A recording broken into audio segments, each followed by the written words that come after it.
This is Chief Dr. Andre Kent Jr. Thank you for allowing me to check in. All of my companies are different. They all have different bank accounts. They don't work together. They don't talk to each other unless I allow them to talk to each other. They have subsidiaries.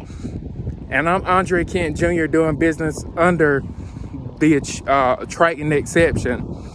And I have no dealings with the Achievers Report when I'm on Triton Exception or when I'm at the Young and Smart Company, which are two totally different companies, and they have their own separate net worths. So when I'm off the Achievers Report, I am not the sovereign of the Achievers Report. When I'm on my personal side, I do as I please on my personal side. I pay my taxes, tithes, and I pay state and federal taxes in North Carolina. I pay my tithes and offering amongst my teams and stuff, and then they go somewhere. You know, once I pay my tithes and offering, it goes, you know what I'm saying?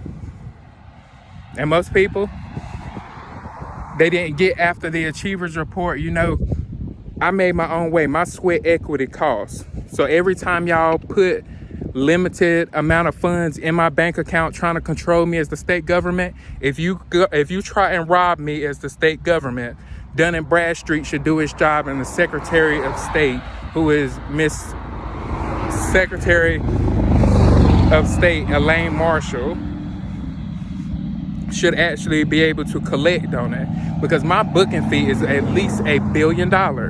My booking fee and talent fee is at least $1 billion.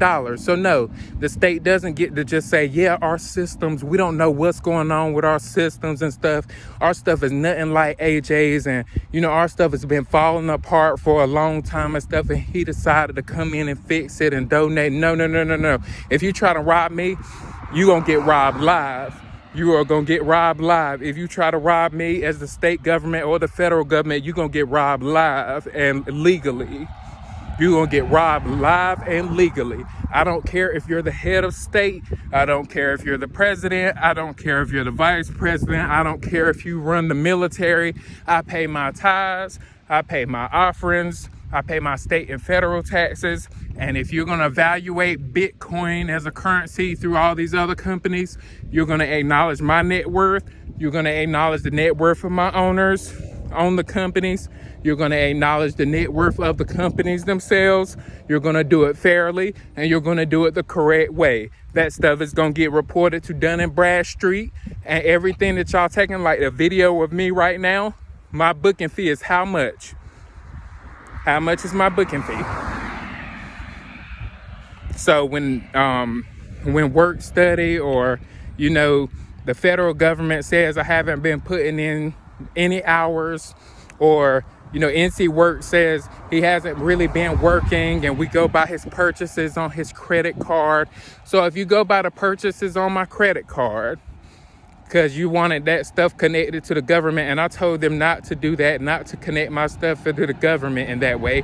Why? Because I pay my tithes off the top, I pay my state, federal taxes off the top, and then I pay offering off the top. Anything left is for me to decide on what it goes to and towards. So y'all are in my personal bank account. So if my booking fee is $1 billion minimum, if my booking fee is $1 billion minimum, and I decided to come down to a lower price for other people, then I decided to come down to a lower price for other people. That's not for the government to dictate, understand? And I know most people don't understand. Let me put it on this side.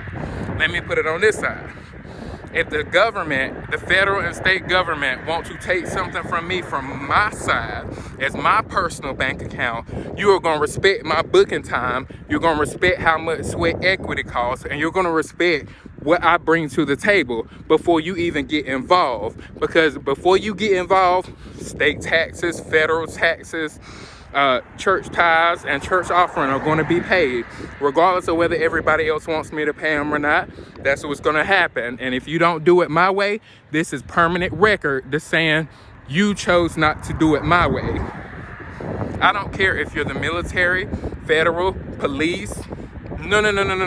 There are laws in this country. There are rules in this country. There are policies, which a lot of you told me you would not follow. So I might treat it as an act of domestic terrorism on my side. So if you try to sign me to labels, sign me back to the government as a teacher or professor without paying those proper booking fees, I'm gonna treat it like grand larceny, because $1 billion is grand larceny if you steal it.